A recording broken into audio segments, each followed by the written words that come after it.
Case मैंने क्या लिखा बेटा, two SHMs are in phase. अभी थोड़ी देर पहले मैंने आपको बताया इन फेस आउट फेस का मतलब क्या होता है। अगर इनिशियल फेस अलग अलग रहेगा तो आउट फेस, सेम सेम रहेगा तो इन फेस। क्या लिखा है इधर, इन फेस मतलब फेस क्या है बेटा, सेम है, सेम फेस। सेम फेस मतलब φ1 और φ2 की वैल्यू क्या है बेटा, सेम। तो अब मुझे एक बात बताना, जब φ1 φ2 सेम हो जाएगा तो φ1 माइनस φ2 कितना आएगा रे, बोलो, सेम है ना दोनों। तो दो सेम सेम चीज को माइनस करोगे तो आंसर विल बी 0। सही है। अभी हमने रिजल्टेंट एम्पलीट्यूड का एक फॉर्मूला देखे, R is equals to under root A1 square plus A2 square plus 2A1A2 cos φ1 minus φ2। यही देखे थे, under root A1 square plus A2 square plus 2A1A2 cos φ1 minus φ2 कितना है, 0। What is the value of cos 0?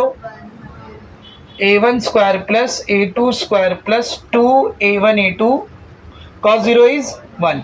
तो बेटा 2A1A2 into 1 कितना होगा, 2A1A2। इसको देख मैं कैसा लिख रहा हूँ, A1 स्क्वायर ऐसे रहने दो प्लस A2 स्क्वायर ऐसे रहने दो, कौन बचा, प्लस 2A1A2 मल्टीप्लाई बाय 1 से वही आएगा ना, तो प्लस 2A1A2।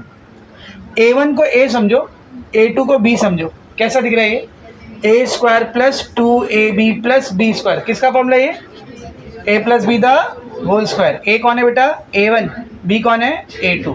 तो A plus B the whole square, square से स्क्वायर रूट कैंसिल, तो आर की वैल्यू क्या बची, ये आपका पहला फॉर्म। स्पेशल केस, अगर दो SHM इन फेज है तो एम्पलीट्यूड निकालने में ज़्यादा मेहनत नहीं करनी, दोनों का एम्पलीट्यूड क्या कर देना है, चुपचाप ऐड कर देना है, आंसर आ जाएगा। MCQ में आपको क्वेश्चन है, ठीक है ना। Two SHMs which are in phase having amplitude 4 cm and 3 cm will have resultant amplitude of 7। कितना सिंपल है। डायरेक्ट ऐड कब करने का, जब इन फेज रहेगा। इन फेज नहीं था और तुमने डायरेक्ट ऐड कर दिए तो रॉन्ग हो जाएगा वो, तब ये वाला फॉर्मूला अप्लाई करना पड़ेगा अपने को। वहाँ पे φ1 φ2 दिया हुआ होना चाहिए। क्या बोल रहे हो, समझ में आ रहा है। तो अगर इन फेज रहेगा तो चुपचाप दोनों एम्पलीट्यूड को ऐड कर देने का। अब इसी में अगर सोने पे सुहागा ये भी हो जाए कि दोनों इन फेज है, और ध्यान से देखना, दोनों इन फेज है और इफ दोनों का एम्पलीट्यूड भी सेम है, मतलब फेज भी सेम है और एम्पलीट्यूड भी सेम है, A1 A2 दोनों सेम है, तो A1 A2 सेम है तो उसको लिखने की जगह क्या लिख सकता हूं मैं, A। अब देखो रिजल्टेंट एम्पलीट्यूड क्या हो जाएगा, R is equals to A1 की जगह पर भी A, A2 की जगह पर भी A प्लस A 2A। सही है। तो अगर ऐसा क्वेश्चन होता, to SHM which are in phase and both are having amplitude of 5 cm, then the resultant amplitude will be, दो SHM है, इन फेस है, दोनों का एम्पलीट्यूड भी सेम है 5, तो रिजल्टेंट का एम्पलीट्यूड कितना रहेगा, 10, डबल, 5 का डबल। समझ में आया सबको अच्छे से। ये पहला केस हो गया खत्म। अब दूसरा केस देखेंगे सब लोग। Second case, case 2, two SHMs, ध्यान से देखा बेटा, two SHMs 90 degree out of phase. 90 degree out of phase मतलब दोनों का फेज डिफरेंस अलग अलग है। Sir 90 degree out of phase मतलब दोनों का फेज डिफरेंस अलग अलग है, और फेज डिफरेंस का जो माइनस करेंगे तो जो डिफरेंस आएगा वो कितने का आ रहा है, 90 डिग्री का आ रहा है। जैसे मिसाल के तौर पर पहले का अगर 90 है तो दूसरे का 0 है, कितने का फर्क है, 90 माइनस 0, 90 का। पहले का 180 है तो दूसरे का 90 है, 180 माइनस 90, 90 का। तो 90 डिग्री आउट ऑफ फेस मतलब φ1 माइनस φ2 की वैल्यू कितनी है, 90 डिग्री। तो इधर ध्यान से देखो, दैट इज φ1 माइनस φ2 कितना डिग्री है बेटा, 90 डिग्री।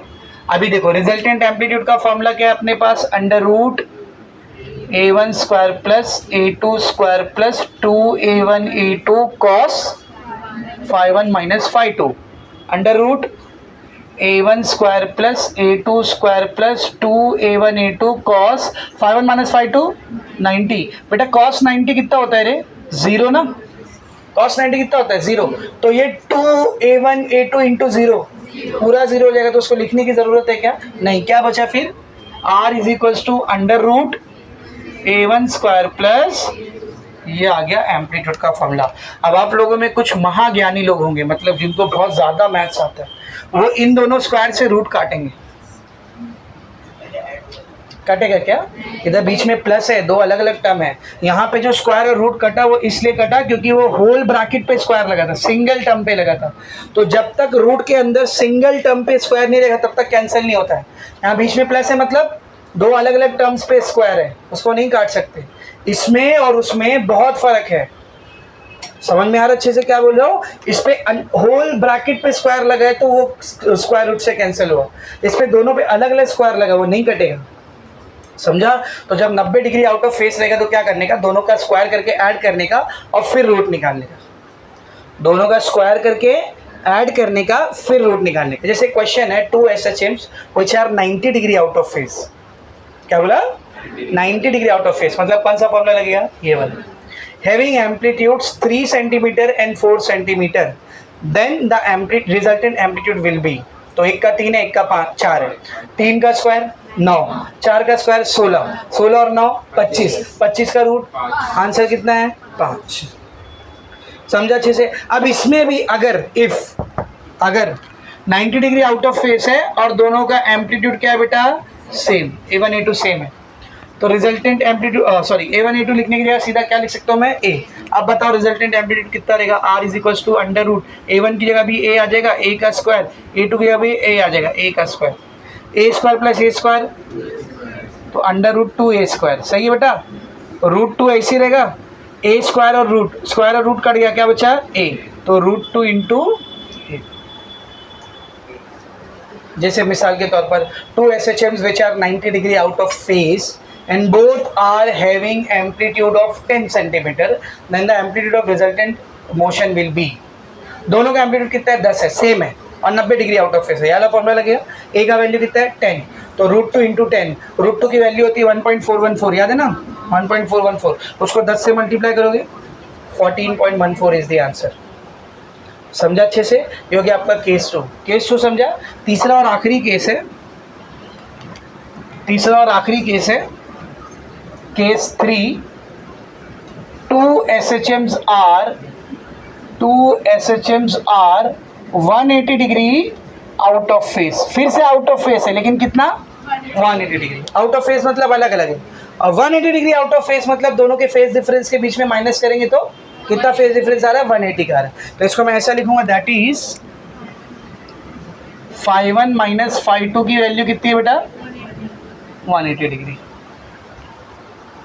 सही है? अब देखो R का वैल्यू क्या होगा फिर, सिंस R का फॉर्मूला है under root A1 square plus A2 square plus 2A1 A2 cos φ1 minus φ2। सही है? आगे देखेंगे बेटा सब लोग, under root A1 square plus A2 square plus 2A1 A2 cos φ1 minus φ2 कितना है? 180 डिग्री, cos 180। अब इधर ध्यान से देख, यहाँ पे 0 होता है और 0 के सामने इधर 180 होता है ना, cos 0 पे कितना होता है? 1, तो 180 पे कितना रहेगा? -1, 1 के सामने -1 होता है ना, तो cos 180 की वैल्यू -1, तो ये हो जाएगा under root A1 square plus A2 square plus 2A1 A2 cos 180 की वैल्यू -1, ये हो जाएगा under root A1 square plus A2 square plus minus 2A1 A2 into 1, 2A1 A2, थोड़ा सा रीअरेंज करके लिखेंगे, A1 square minus 2A1 A2 plus A2 square. क्या क्या समझा? इसको बाद में लिखा, इसको पहले लिखा। किसका फॉर्मूला है ये? A square minus 2AB plus B square. किसका फॉर्मूला है? A minus B the whole square. तो ये बन जाएगा under root A1 minus A2 the whole square, A minus B the whole square.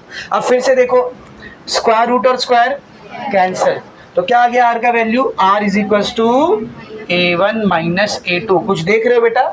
जब इन फेज रहता है तो रिजल्टेंट एम्पलीट्यूड निकालने के लिए ऐड करते हैं, और जब 180 डिग्री आउट ऑफ फेस रहता है तो रिजल्टेंट एम्पलीट्यूड निकालने के लिए डिफरेंस लेते हैं, माइनस करते हैं बड़े में से छोटे एम्पलीट्यूड को। समझ में आ रहा अच्छे से? जैसे मिसाल के तौर पर 2 SHMs which are 180 degree out of face, both having amplitude of 5 centimeter and 3 centimeter, the resultant amplitude will be 2 centimeter। 180 degree था ना, तो दोनों का एम्पलीट्यूड क्या कर देंगे? माइनस कर देंगे। 5 माइनस 3 कितना आ गया? 2 आ गया। समझ में आ रहा अच्छे से? अब इसमें भी अगर इफ A1 A2 क्या हो जाए बेटा? सेम, तो A1 A2 सेम है तो उसकी जगह क्या लिखेंगे? A।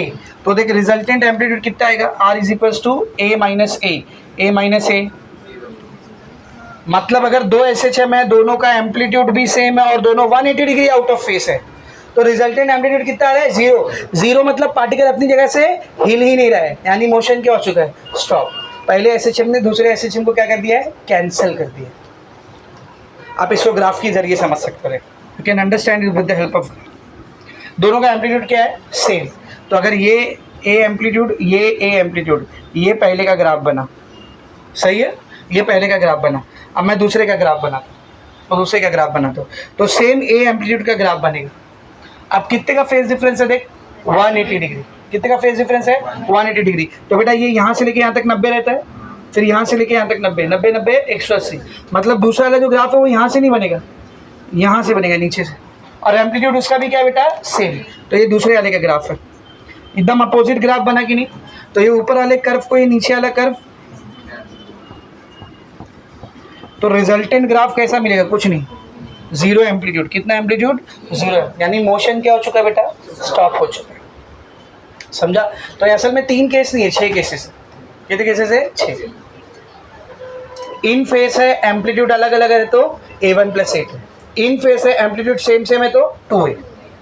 90 degree out of face है, एम्पलीट्यूड अलग अलग है तो √A1² + A2²। 90 degree out of face है, एम्पलीट्यूड भी सेम है तो √2A। 180 degree out of face है, एम्पलीट्यूड अलग अलग है तो A1 - A2। 180 degree out of face है, एम्पलीट्यूड सेम सेम है तो 0। समझा एकदम अच्छे से? यहाँ पर आपका टॉपिक कॉम्पोजिशन ऑफ 2 SHM क्या होता है? फिनिश होता है।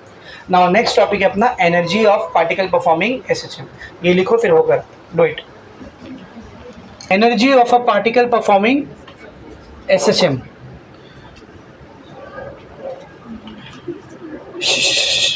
सभी तो देखेंगे बेटा, वजह देखो। समझ, एक पार्टिकल है वो ऐसा SHM परफॉर्म कर रहा है, ये एक्सट्रीम पोजीशन, ये मीन पोजीशन। तो जब पार्टिकल यहाँ से वहाँ ऐसा मूव कर रहा होता है, उसके पास वेलोसिटी होती है या नहीं? जब वो मूव कर रहा है तो वेलोसिटी है या नहीं? है ना। वेलोसिटी का फॉर्मूला भी निकाले हमने, v = ω/√a² - x² निकाले थे, ठीक है। तो वेलोसिटी है ना उसके पास। तो बेटा अगर किसी चीज़ के पास वेलोसिटी है तो उसके पास अपने आप कौन सी एनर्जी आएगी? Kinetic energy. What is the formula of kinetic energy? ½ mv²। इसका मतलब जब एक पार्टिकल ऑसिलेशन परफॉर्म कर रहा होता है तो हर एक पॉइंट के ऊपर उसके पास कौन सी एनर्जी है? Kinetic energy. कौन सी एनर्जी है? अब जरा एक चीज़ ध्यान से देखना है, यहाँ पे समझ, पार्टिकल यहाँ पे कहीं है। तो सबसे पहला लेक्चर याद करो, मैंने आपको बताया था कि जब ऑसिलेशन परफॉर्म हो रहा होता है तो हर पॉइंट पर एक फोर्स एग्जिस्ट करता है, जो फोर्स उस पार्टिकल को मीन पोजीशन की तरफ खींचने की कोशिश करता है। क्या बोलते हैं उसको? Restoring force. अब ये पार्टिकल समझ मीन से निकल के यहाँ तक आया है, ये रीस्टोरिंग फोर्स इसको यहाँ खींचना जा रहा है, पर ये पार्टिकल जाएगा कहाँ? आगे जाएगा ना, वो एक्सट्रीम तक पहुँच के वापस आएगा, उससे पहले नहीं आएगा। तो इस पॉइंट पर इस पार्टिकल को रीस्टोरिंग फोर्स पीछे खींचना चाह रहा है, फिर भी ये पार्टिकल आगे जा रहा है। तो बताओ इस पार्टिकल को वर्क करना पड़ेगा या नहीं? किसी भी फोर्स के अगेंस्ट जब हम लोग काम करते हैं तो हमको क्या करना पड़ता है? वर्क करना पड़ता है कि नहीं? लाइक एक ऑब्जेक्ट है, छोड़ोगे नीचे वो अपने आप जाएगा बिना वर्क के, क्योंकि ग्रेविटी उसको खींच के लेके जा रही है। पर नीचे से ऊपर उठाने गए तो बोल, ग्रेविटी उसको नीचे खींच रही है, मुझे उसके अपोजिट उसको लेके जाने का है, बिना वर्क के पॉसिबल है क्या ये चीज़? और ऐसा उठ गया, ऐसे काम करके ही उठाना पड़ेगा उसको, है कि नहीं?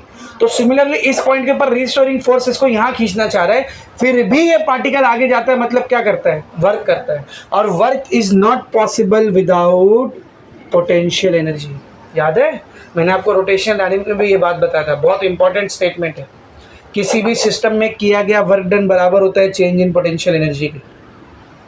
मैंने आपको ग्रेविटी के एग्जांपल से समझाया था कि ये ऑब्जेक्ट है, इसको यहाँ पे रखा था, यहाँ से उठा के इधर रख दिया, क्या किया मैंने? वर्क किया। तो मेरे ज़रिए जो किया गया वर्क है वो इसके अंदर क्या बन के स्टोर हो गया? Potential energy. क्योंकि जब ये नीचे रखा था इसके पास पोटेंशियल एनर्जी कम थी। मुझे कैसे पता है? पोटेंशियल एनर्जी का फॉर्मूला क्या होता है? mgh, करेक्ट है ना? तो इधर हाइट कम है, यहाँ पे आ गया तो हाइट बढ़ गई, तो एनर्जी, एक्स्ट्रा एनर्जी कहाँ से आई? वर्क किया मैंने, वही वर्क इसमें क्या बन के स्टोर हो गई? एनर्जी। तो बिना पोटेंशियल एनर्जी के वर्क पॉसिबल है क्या? या बिना वर्क के पोटेंशियल एनर्जी पॉसिबल है क्या? हम लोग बार बार लिख चुके हैं, 11th में भी कई बार यूज़ कर चुके हैं, 12th में रोटेशनल डायनामिक्स में भी मैंने आपको बता दिया, वर्क डन किसके बराबर होता है बेटा? हमेशा पोटेंशियल एनर्जी। जब ये ऑब्जेक्ट रीस्टोरिंग फोर्स के अपोजिट जाकर के आगे जा रहा है मतलब वर्क कर रहा है, वर्क कर रहा है मतलब उसके पास कौन सी एनर्जी है, पोटेंशियल एनर्जी। इसका मतलब सर जब एक पार्टिकल एसएचएम परफॉर्म कर रहा होता है तो उसके पास काइनेटिक एनर्जी भी होती है और पोटेंशियल एनर्जी भी होती है, हर पॉइंट पर, यहाँ पे भी, यहाँ पे भी, यहाँ पे भी, हर काइनेटिक एनर्जी भी होती है और पोटेंशियल। खाली कुछ स्पेशल पॉइंट्स है जहाँ पर काइनेटिक होती है पोटेंशियल नहीं होती है, या फिर पोटेंशियल होती है काइनेटिक नहीं, वो बाद में देखेंगे, पहले ये समझो। सारे पॉइंट्स के ऊपर ऑलमोस्ट पार्टिकल के पास काइनेटिक एनर्जी भी है और पोटेंशियल एनर्जी भी। तो बताओ उस पार्टिकल की टोटल एनर्जी आप कैसे निकालोगे, काइनेटिक एनर्जी प्लस पोटेंशियल। तो जो टॉपिक मैंने यहाँ पर लिखा है energy of a particle performing SHM, इसमें हमको करना क्या है मालूम, एक पार्टिकल एसएचएम परफॉर्म कर रहा है, पहले उसकी काइनेटिक एनर्जी का फॉर्मूला निकालना है, फिर उसकी पोटेंशियल एनर्जी का फॉर्मूला निकालना है, और फिर दोनों को ऐड करके टोटल एनर्जी का फॉर्मूला निकालना है, और फिर देखना है कि टोटल एनर्जी किस पे डिपेंड करते हैं। समझ आ रहा है। फिर उसके बाद हम लोग स्पेशल केसेस पढ़ेंगे, काइनेटिक एनर्जी मिनिमम की जरूरत है, मैक्सिमम की जरूरत है, पोटेंशियल एनर्जी मिनिमम की जरूरत है, मैक्सिमम की जरूरत है। वो कौन से पॉइंट है जहाँ पर सिर्फ काइनेटिक एनर्जी होती है, पोटेंशियल एनर्जी नहीं होती। वो कौन से पॉइंट है जहाँ पर सिर्फ पोटेंशियल एनर्जी होती है, काइनेटिक एनर्जी नहीं होती। वो कौन सा पॉइंट है जहाँ पर काइनेटिक एनर्जी पोटेंशियल एनर्जी बराबर की होती है। ऐसे अलग अलग केसेस पढ़ेंगे, और फिर उसका एक छोटा सा ग्राफ भी है, तो सब नेक्स्ट सेक्शन में कराऊँ। अभी अपने को क्या करने का, खाली पहले काइनेटिक एनर्जी का फॉर्मूला निकालना है, फिर पोटेंशियल एनर्जी का फॉर्मूला निकालना है, और फिर टोटल एनर्जी का फॉर्मूला निकालना है, ठीक है। और फिर देखेंगे टोटल एनर्जी हर पॉइंट पे कांस्टेंट है या नहीं, होगी या नहीं होगी, बताओ होगी या नहीं होगी। हर पॉइंट पे टोटल एनर्जी कांस्टेंट रहेगी या नहीं रहेगी, अरे रहेगी रे, according to law of conservation of energy. Law of conservation of energy क्या बोलती है, energy can neither be created not be destroyed. तो ना क्रिएट हो रही ना डिस्ट्रॉय हो रही, तो जितनी पहले थी उतनी बाद में भी होना चाहिए। तो हर पॉइंट की टोटल एनर्जी क्या होना चाहिए, सेम। तो हम लोग देखेंगे टोटल एनर्जी हर पॉइंट की सेम आ रही है या नहीं आ रही, कांस्टेंट है या नहीं। और फिर ये भी देखेंगे कि टोटल एनर्जी या पार्टिकल की जो एनर्जी है, टोटल एनर्जी एसएचएम करते वक्त वो कौन कौन सी चीज़ों पर डिपेंड करती है। क्या करना है समझा, स्टार्ट करूँ डेरिवेशन, लेट्स से सब लोग यहाँ पर देखेंगे। सबसे पहले काइनेटिक एनर्जी निकालते हैं, एकदम आसान है।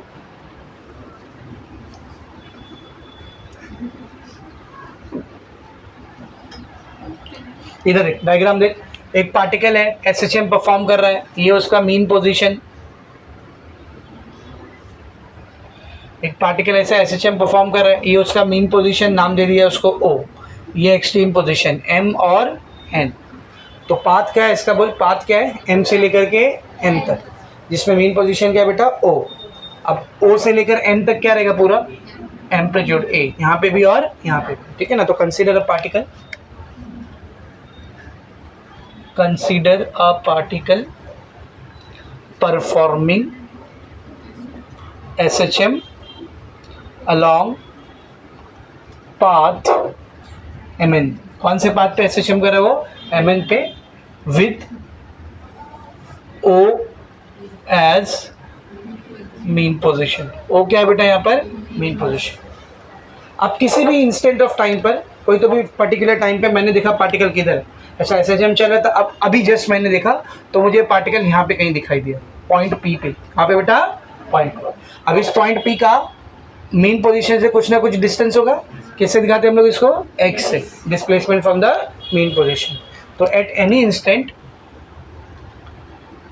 इंस्टेंट कोई भी पर्टिकुलर टाइम पे मैंने देखा particle is at point P at a displacement of x from mean position।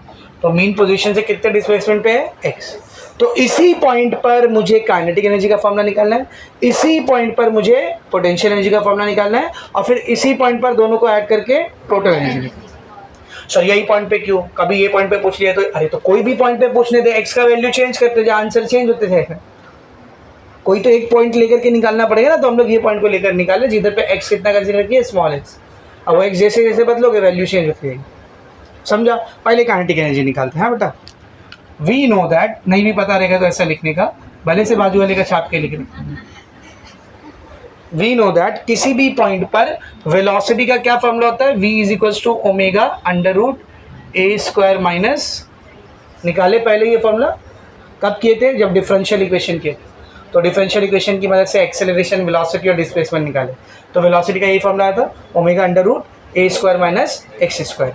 Since kinetic energy किसके बराबर होती है, हाफ एम वी स्क्वायर। तो बेटा ये हाफ ऐसी रहने दो, एम ऐसी रहने दो, वी का वैल्यू रख दो। What is V, omega under root A square minus X square, V पे स्क्वायर है ना तो ये पूरे पे भी स्क्वायर आएगा। हाफ ऐसी रहेगा, एम ऐसी रहेगा, ओमेगा का square omega square under root A square minus X square the whole square. तो रूट और स्क्वायर कटेगा ना, क्या बचेगा, A square minus X square, bracket में लिखना पूरे से मल्टीप्लाई करना। सही है, this is the formula of kinetic energy. मजा आई, पोटेंशियल एनर्जी पे मेहनत करना, ये इजी। अच्छा इसको एक तरीके से और लिख सकते हैं हम लोग, this can be written one more way, in one more way. कैसा, मैंने आपको के का फॉर्मूला दिया था, याद करो, या ओमेगा का फॉर्मूला दिया था, omega is equals to under root K by M, याद है, याद है, ये रूट है ना बेटा, इस साइड आएगा तो स्क्वायर, तो omega square is equals to K by M. ये एम इधर डिवाइड कर रहा है, यहाँ आएगा तो M into omega square is equals to, तो बेटा एम ओमेगा स्क्वायर की जगह मैं क्या रख सकता हूँ, दिख रहा है इधर कुछ, एम ओमेगा स्क्वायर की जगह क्या आ जाएगा, के। हम लोग लिखेंगे सिंस एम ओमेगा स्क्वायर का वैल्यू के बराबर होता है, देयरफॉर काइनेटिक एनर्जी क्या हो जाएगी, half k A square minus, so these are the two formula of kinetic energy. ये बाजू में जगह छोड़ रहा हूँ मैं, क्यों बाद में बताता हूँ, ठीक है। हाँ वन मोर फॉर्मूला, एक फॉर्मूला और है काइनेटिक एनर्जी का, पर वो हमेशा नहीं करना है, वो कब करना है स्पेशल तरीके से क्वेश्चन करेगा, बताता हूँ, यहाँ पे जगह छोड़ दे रहा हूँ बस, ठीक है ना। अभी बढ़ते हैं पोटेंशियल एनर्जी के लिए। तो पोटेंशियल एनर्जी कैसे निकालेंगे सर, एकदम सिंपल है, मैं बार बार बोलता हूँ, वर्क डन ही किसके बराबर होता है, पोटेंशियल, वर्क डन ही किसके बराबर होता है। तो बेटा एकदम सिंपल सी बात है, ओ से लेकर पी तक इसको आने में जितना वर्क लगा होगा वही किसके बराबर होगा, पोटेंशियल एनर्जी। अब वर्क कैसे निकालो, तो सिंपल है, छोटा सा डिस्प्लेसमेंट दे दो, छोटा सा क्या दे दो, डिस्प्लेसमेंट।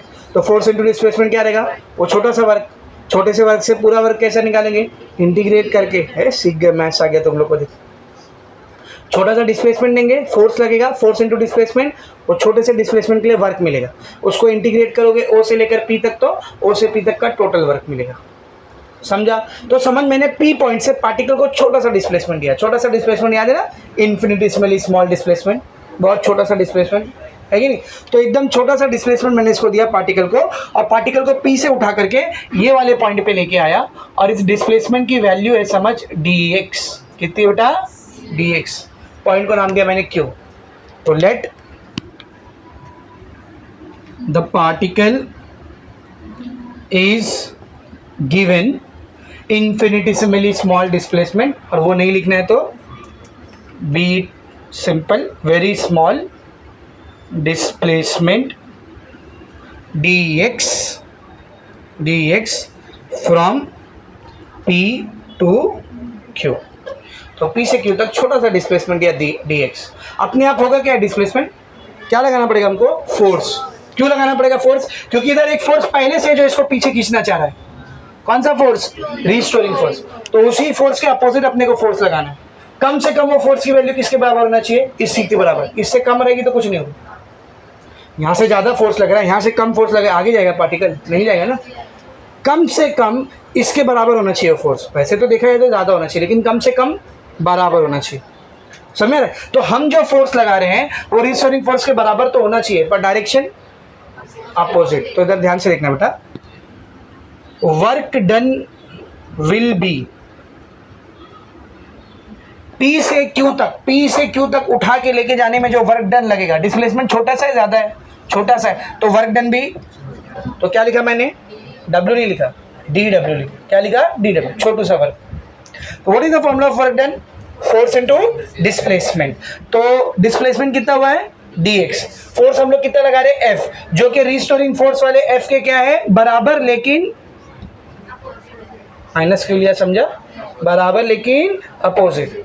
अब रिस्टोरिंग फोर्स का हम लोग फॉर्मूला निकाल चुके हैं बेटा पहले ही लेक्चर में। रिस्टोरिंग फोर्स का फॉर्मूला होता है F is equals to minus K X, याद है, ये फॉर्मूला हम लोग फर्स्ट लेक्चर में निकाल चुके हैं।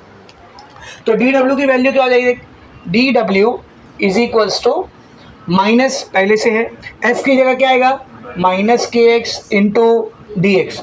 तो डी डब्ल्यू हो जाएगा माइनस माइनस प्लस के एक्स इंटू, ये आ गया छोटा सा वर्क डन, आगे छोटा सा वर्क डन यहाँ से लेकर यहाँ तक, पर हमको कहाँ से कहाँ तक का वर्क निकालना था, ओ से लेकर पी तक, तभी तो यहाँ से यहाँ तक लाने में जितना वर्क डन लगेगा वही इस पॉइंट की पोटेंशियल एनर्जी के बराबर रहेगा, क्योंकि वर्क डन ही किसके बराबर होता है, पोटेंशियल। तो फिर से सुन क्या बोल रहा हूँ, ओ से लेकर पी तक लाने में जितना वर्क डन लगा होगा वही यहाँ पर पी पॉइंट पर क्या बन के स्टोर हुआ होगा, पोटेंशियल एनर्जी। तो अब हमको वर्क कहाँ से कहाँ तक निकालना है, ओ से लेकर पी तक। ये छोटा सा डिस्प्लेसमेंट है क्या, इन्फिनिटेसिमली स्मॉल डिस्प्लेसमेंट है क्या, बड़ा डिस्प्लेसमेंट है कि नहीं। तो कैसे निकालोगे छोटे से वर्क से बड़ा वर्क, इंटीग्रेट करके। तो इधर ध्यान से देख, to find out work done from point O to P, O से पी तक लाने के लिए जो वर्क डन रहेगा उसको कैसे निकालेंगे, W इज इक्वल्स टू ये जो छोटा सा वर्क डन है dW, इसको क्या करेंगे, इंटीग्रेट। तो W इज इक्वल्स टू छोटा सा वर्क डन dW, क्या वैल्यू थी उसकी, देखना क्या है इसकी value, kx into D x. बेटा जो d के साथ होता है वो वेरिएबल होता है, वेरिएबल इधर कौन है, x। क्या मुझे o से लेकर p तक x की वैल्यू पता है, जरा ध्यान से देखना। अगर आप पॉइंट o पे रहोगे तो ये x कितना हो जाएगा, तो लोअर लिमिट कितनी हो गई, फिर से देख, अगर आपका पार्टिकल p पे ना होने की जगह o पर होता तो ये x का वैल्यू कितना हो जाता, 0, तो लोअर लिमिट 0। और जब पार्टिकल p पे आ गया तो x की वैल्यू x ही है। अगर और कुछ लेते y z जो भी लेते तो वो लिखना पड़ता, पर हमने x ही लिए, तो यहाँ पर ऊपर क्या आएगा, x। तो लोअर लिमिट 0, अपर लिमिट है ना, कांस्टेंट आएगा क्या, नहीं, सोच लो। हाँ, लिमिट नहीं रहता है तो कांस्टेंट है, लिमिट है तो कांस्टेंट नहीं है। डायरेक्ट सॉल्व करेंगे, देख W इज इक्वल टू के, कांस्टेंट है इंटीग्रेशन के, बाहर निकाल लो, 0 to x dx। इंटीग्रेशन का फॉर्मूला बताया था, x के ऊपर जो पावर रहेगा उसमें 1 ऐड करेंगे और उसी से डिवाइड करेंगे। इधर कुछ पावर नहीं, मतलब 1 पावर, तो 1 + 1 2 होएगा। तो आंसर क्या कहते हैं, W इज इक्वल टू के इंटू एक्स के ऊपर भी 2 पावर और नीचे भी 2। अब पूछो मत ये कैसे है, कई बार ये फॉर्मूला यूज कर चुके हैं। x रेज टू n का इंटीग्रेशन क्या होता है, x रेज टू n + 1/, एक पावर में एक ऐड करने का और फिर उसी नंबर से डिवाइड कर देंगे। तो इधर 1 था ना, 1 + 1, इधर भी 2 आ गया, नीचे भी 2 आ गया। अब लिमिट देख, लोअर लिमिट क्या है 0, अपर लिमिट क्या है x। तो एक बार x की जगह पर क्या रखेंगे, x ही रखेंगे, और एक बार क्या रखेंगे 0, और बीच में क्या आएगा, k x की जगह पर x रखा, x² माइनस, अब क्या रखूंगा x की जगह पे, तो 0 रखोगे तो पूरा क्या आएगा, 0 ही आएगा। तो बचा क्या फिर इधर, k x², this can also be written as 1/2 को शुरू में ले ले, kx², चलेगा या नहीं। ये है वर्क डन, कहाँ से लेकर कहाँ तक, O से लेकर P तक। O से लेकर P तक लाने में जितना वर्क डन लगा होगा वही किसके बराबर होगा, पॉइंट P के पोटेंशियल एनर्जी के। Therefore potential energy will be PE is equals to W is equals to ½ kx²। ठीक है ना। तो पोटेंशियल एनर्जी का फॉर्मूला क्या आ गया बेटा, ½ kx²। ये एक फॉर्मूला आया। k की जगह और क्या लिख सकता हूँ मैं, m⍵²। तो पोटेंशियल एनर्जी का एक और फॉर्मूला क्या हो गया, ½ k के यहाँ पर क्या आएगा, m⍵² x²। तो काइनेटिक एनर्जी के दो फॉर्मूले कौन कौन से, ½ m⍵² a² - x², और दूसरा ½ k a² - x²। Potential energy का भी दो फॉर्मूला, ½ k x² या फिर ½ m⍵² x²। अब देख, इसमें x जैसे जैसे चेंज होता जाएगा, इसमें भी x जैसे जैसे चेंज होता जाएगा, काइनेटिक एनर्जी और पोटेंशियल एनर्जी की वैल्यू चेंज होती जाएगी। Now what we have to do, kinetic आ गई, पोटेंशियल आ गई, अभी टोटल एनर्जी निकालना और प्रूफ करना है कि वो क्या रहेगी, कांस्टेंट रहेगी। देख यहाँ पे भी मैं बाजू में जगह छोड़ थोड़ी सी, ठीक है ना, क्यों आगे समझेगा। तो now let us find out total energy. Total energy at point P। तो टोटल एनर्जी को मैं E से दिखा रहा हूँ, किससे दिखा रहा हूँ बोल, E से। तो E का फॉर्मूला क्या रहेगा, kinetic energy plus potential energy. What is the value of kinetic energy, ये वाला ले लो या ये वाला, तो दोनों में से जो आपको चाहिए वाला लेते। देख ½ k a² - x²। And what is the value of potential energy, ये दोनों है ना, इसको k वाला लिए ना, तो यहाँ से भी k वाला उठाओ, क्या रहेगा, ½ k x²। दोनों में क्या कॉमन है, ½ k कॉमन। यहाँ से ½ k चला गया, कौन बचा, a² - x²। यहाँ से ½ k गया, कौन बचा, प्लस x²। कुछ दिख रहा है, -x² + x² cancel. What is the value of total energy, half k A square. ये आया टोटल एनर्जी का पहला फॉर्मूला, पहला ये आया टोटल एनर्जी का पहला फॉर्मूला। अब देखो दूसरा फॉर्मूला, सब लोग ध्यान से देखना। के की जगह क्या रख सकता हूँ मैं, m into omega square, therefore E is equals to half K की जगह आ जाएगा m omega square A square. क्यों है ऐसे समझे ना, के की वैल्यू बराबर होती है बेटा m ओमेगा स्क्वायर। ये आ गया दूसरा फॉर्मूला, ये आ गया। अभी खत्म नहीं हुआ, रुको इधर ध्यान से देखो। ये E को ऐसे रहने दे, ये हाफ को ऐसे रहने दे, ये m को ऐसे रहने दे। इस पे भी स्क्वायर है, इस पे भी स्क्वायर है, दोनों का स्क्वायर बाहर निकाल दे, चलेगा ना। कौन कौन आएगा फिर ब्रैकेट में, ओमेगा और ए। ओमेगा ए लिखो या ए ओमेगा लिखो, बात तो एक ही है ना। ये किसी का फॉर्मूला नहीं है ये। कौन सी वेलोसिटी, कौन सी, हाँ बोल बोल, हाँ तेज बोलना। मैक्सिमम वेलोसिटी बोल गए, एक्सट्रीम वैल्यू निकाले थे। Minimum displacement, minimum velocity, minimum acceleration, तीनों जीरो होता है। मैक्सिमम डिस्प्लेसमेंट ए, मैक्सिमम वेलोसिटी ए ओमेगा, मैक्सिमम एक्सीलरेशन ए ओमेगा स्क्वायर। तो ये किसका फॉर्मूला है, ए ओमेगा किसका फॉर्मूला है, मैक्सिमम वेलोसिटी। तो बेटा वी मैक्स का फॉर्मूला है। वी मैक्स का वैल्यू बराबर होता है, बोल, ए ओमेगा। अब देख नया फॉर्मूला क्या बन गया फिर, E is equals to half m, A omega की जगह क्या गया, V max the whole square. कितना फॉर्मूला आया, 3। कितना फॉर्मूला है, रुको जरा सबर करो, वेरी गुड। इधर ध्यान से देख, ये वाली इक्वेशन देखना, ये वाली equation. Since E is equals to half m omega square A square, correct है। अब ओमेगा का एक फॉर्मूला है अपने पास, omega is equals to 2 pi n है, 2 पाई n, ये n बोले तो फ्रीक्वेंसी है कि नहीं। तो इधर रखते हैं इसको, E is equals to half m, omega की जगह क्या आएगा 2 पाई n, पर ओमेगा पे तो स्क्वायर है, तो ये पूरे पे भी whole square into A square. तो E is equals to half m, 2 का स्क्वायर, पाई का स्क्वायर, n का स्क्वायर, ए स्क्वायर। ये 2 से 4 कट गया, कितना आया 2।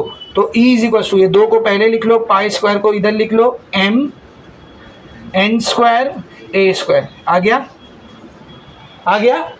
कितना फॉर्मूला है, चौथा फॉर्मूला। रुको बेटा, नहीं कराओ, फिर कहीं पूछ लिया तो बोलना नहीं सर आप कराए नहीं थे, ठीक है ना।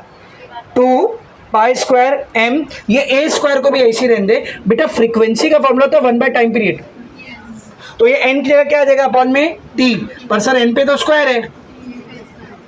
नेक्स्ट फॉर्मूला, बस इतने। अब सुनो, न्यूमेरिकल में ना या तो ये फॉर्मूला काम आता है, या तो ये फॉर्मूला, या तो ये फॉर्मूला, ये 3 फॉर्मूले न्यूमेरिकल में काम आते हैं। तो एक फुकट में 2 फॉर्मूला क्यों निकाले, कभी कभी क्वेश्चन घुमा के पूछता है। सबसे पहला क्वेश्चन जो यहाँ पे पॉसिबल है, prove that total energy of a particle performing SHM remains constant. Total energy का फॉर्मूला देख, पहले ही फॉर्मूला क्या है, half k A square. What do you mean by k, force constant, नाम में क्या है उसके, कांस्टेंट, मतलब के की वैल्यू क्या है, कांस्टेंट।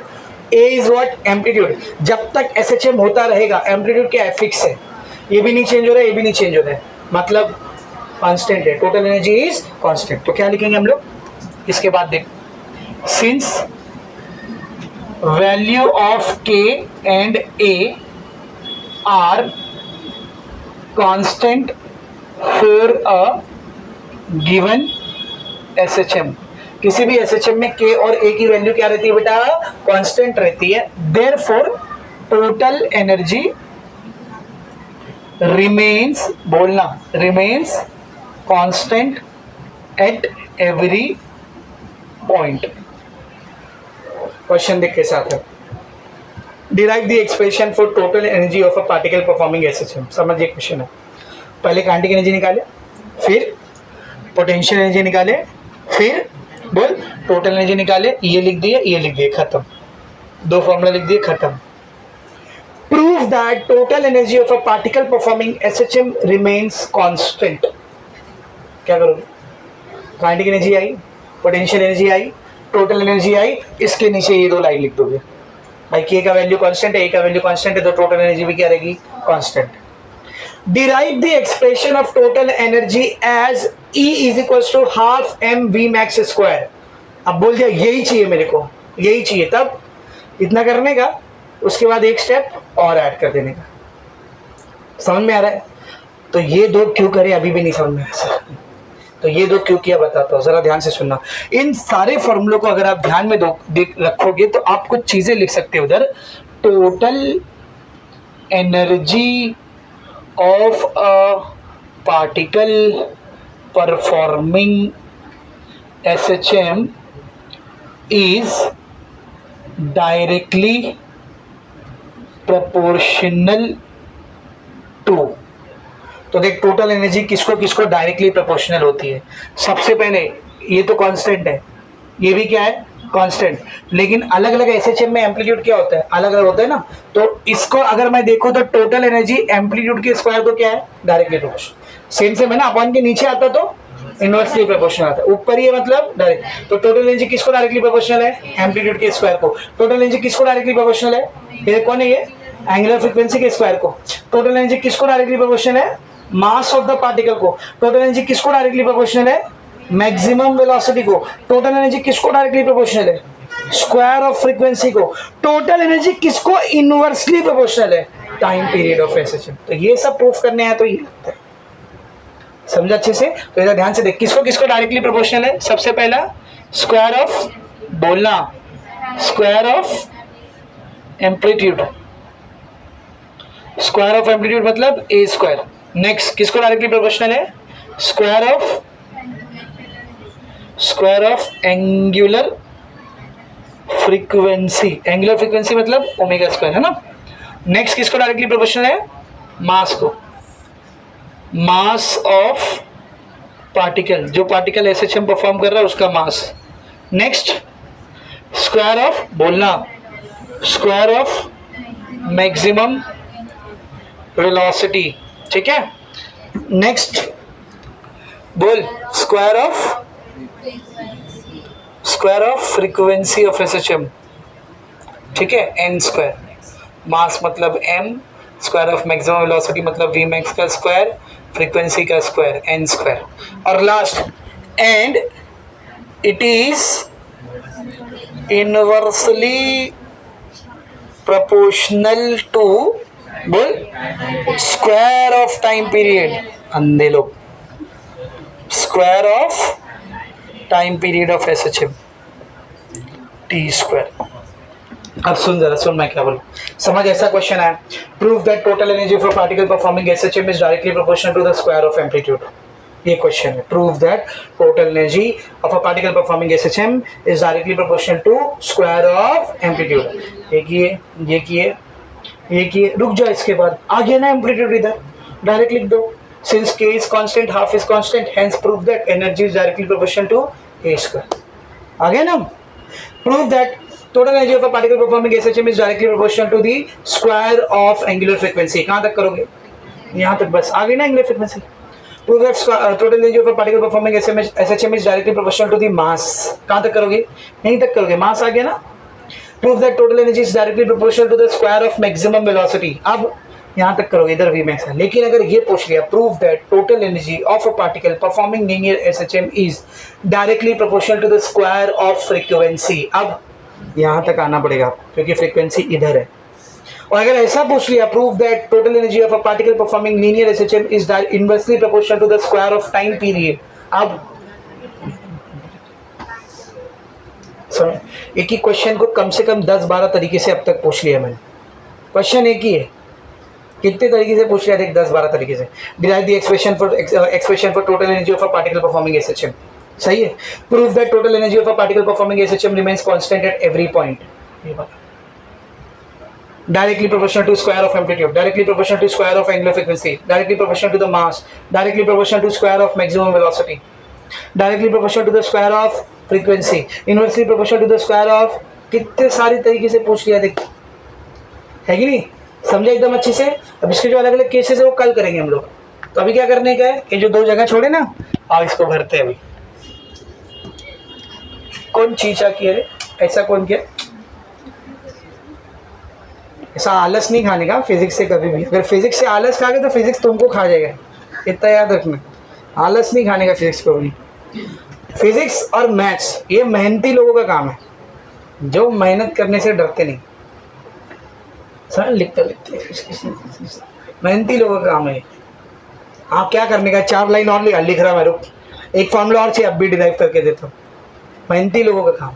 अगर तुमको पेन उठाने में जान निकल रही तुम्हारी तो जाओ फिर फावड़ा चीनी हथौड़ी उठाओ, ये सब तुम्हारे बस का काम है। फिजिक्स से ज़रा भी आलस नहीं खाने का, सुनेगा सब लोग, मेहनत करो मेहनत। बायो में क्या है, डायग्राम बनाए फटफट फटफट अपनी फिलॉसफी झाड़ के आ रहे उधर, यहाँ पे एक नस है इधर दो नसें हो गए खत्म। क्या है उसमें। केमिस्ट्री में भी थोड़ा बहुत टोक ही लेते हो कि नहीं, डेरिवेशन भी छोटे होते, न्यूमेरिकल भी छोटे होते, मेहनत तो फिजिक्स और मैथ्स में लगती, करो उधर मेहनत नालायक है। ठीक है, समझ में आ रहा है। चलिए इधर देखेंगे सर काय को छोड़े थे दो जगह, तो बेटा याद करो हम लोग जब शुरू में पढ़ रहे थे तो डिफरेंशियल इक्वेशन निकाले थे, उसके बाद वेलोसिटी डिस्प्लेसमेंट एक्सेलरेशन का फॉर्मूला निकाले थे। फिर मैंने आपको बोला था कि डिस्प्लेसमेंट का फॉर्मूला है x = a sin omega t + phi, correct है। इसको डिफरेंशिएट करके हमने भी वेलोसिटी का एक और फॉर्मूला निकाले थे, a omega cos omega t + phi, याद है। ये फॉर्मूला यूज करेंगे हम लोग अभी। इधर क्यों करेंगे अभी समझेगा, देख इधर ध्यान से देख। सिंस वेलोसिटी ऐसे लिखने का, वी नो दैट, नहीं भी पता है तो है ना, वी नो दैट वेलोसिटी बराबर होती है a ओमेगा बोल cos ओमेगा t + phi। तो काइनेटिक एनर्जी का फॉर्मूला क्या होता है, ½ mv²। तो काइनेटिक एनर्जी हो जाएगी ½ m, v की जगह a omega cos omega t + phi the whole square। So this will become ½ m a का स्क्वायर a स्क्वायर, ओमेगा का स्क्वायर ओमेगा स्क्वायर, cos का square cos square omega t + phi। तो ये बन जाएगा kinetic energy = ½ m × omega square, m × omega square क्या होता है k, तो इन दोनों की जगह पर k आ गया, a square cos square omega t + phi की जगह पे मैं थीटा रख दे रहा हूँ, phase angle. Omega t + phi phase angle होता है ना, क्या रख दिया उसकी जगह मैंने, theta. Now what is this half, number है, नंबर मतलब constant. What is this k, force constant. Amplitude भी क्या होता है, कांस्टेंट। तो ये पूरा कांस्टेंट है ना, तो इज इक्वल टू और कांस्टेंट को हटा देंगे तो प्रोपोर्शनैलिटी, किसके प्रोपोर्शनल है, cos स्क्वायर थीटा। तो कभी कभी आपको ऐसा पूछ सकता है, prove that kinetic energy of a particle performing linear association is directly proportional to square of cos theta, या square of cos of phase angle, square of cos of phase. What is this theta, ये omega t + phi कौन होता है, phase angle होता है। तो फिर से kinetic energy is directly proportional to square of cosine of phase angle, ऐसा बोल देता है। तो ये करने की कोई नौबत है, ये करना फालतूगिरी, कुछ जरूरत नहीं उसकी, सीधा ये इतना बना है, ये वाला लिखने की कोई जरूरत नहीं, डायरेक्ट क्या लिखेंगे, वी नो दैट, खत्म, समझा। तो ये डेरिवेशन 4 मार्क्स के लिए नहीं आएगा, 2 मार्क्स के लिए आ सकते हैं, आया तो। Prove that kinetic energy of a particle performing linear SHM is directly proportional to the square of cosine of phase angle. तो इतना करेंगे सिर्फ। सर यहाँ पे क्यों जगह छोड़े थे, अभी बता दो क्यों छोड़े। इधर ध्यान से देखो, पोटेंशियल एनर्जी क्या है अपने को, पोटेंशियल एनर्जी क्या है देखना है, पोटेंशियल एनर्जी क्या है, ½ kx²। तो therefore potential energy is equals to ½ k। अब लीनियर एसएचएम में x का फॉर्मूला क्या होता है, a sin omega t + phi, यही होता है ना, ठीक है। तो यहाँ पे x की जगह रखो a sin omega t + phi, x पे तो स्क्वायर है तो ये पूरे पे भी क्या आएगा, स्क्वायर है। अब देखिए क्या बनेगा, potential energy is equals to ½ k, a का स्क्वायर a स्क्वायर, साइन का square sine square omega t + phi। Omega t + phi की जगह पे क्या रखेंगे बेटा, theta, phase angle theta, ½ k a² sine square theta, half constant, k constant, a square constant, constant और equal to हटेगा, बोलना directly proportional to sine square theta.